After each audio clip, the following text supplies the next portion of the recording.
ফায়ুতা বিল মাউতি কাকাবশিন আমলা। এরপর ওই লাইভ প্রোগ্রামের মাঝখানে আল্লাহ মৃত্যুকে নিয়ে আসবে। কাকে?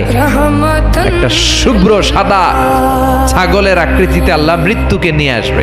ফায়ুযবাহুল মাউত, মৃত্যুকে মৃত্যু দেয়া হবে, মৃত্যুকে জবাই করে দেয়া হবে। মৃত্যু বলতে আর কিছু থাকবে না, মৃত্যু শেষ, মৃত্যু ঘটে যাবে।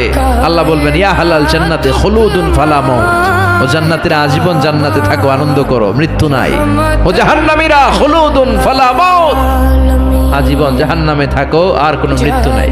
ও মিয়া, আপনি কয় হাজার বছর জাহান্নামে থাকতে পারবেন? কয় হাজার বছর, কয় লক্ষ বছর, কয় কোটি বছর? এটা তো খুলুদ, আজীবন, এটার কোনো শেষ নাই।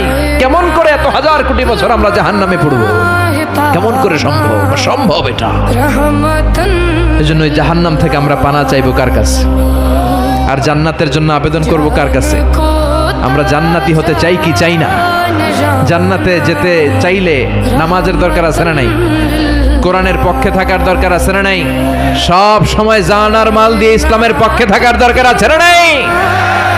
আমরা ইসলামের পক্ষে থাকতে চাই, আমরা কোরআনের পক্ষে থাকতে চাই। আপনি ইসলামের কথা বলবেন, আপনার উপর ঝুঁকি আসতে পারে, ধমকি আসতে পারে, গালি আসতে পারে, কিন্তু মুমিন ওইটারে ভয় পায় না। চিল্লায় এখন ঠিক কিনা?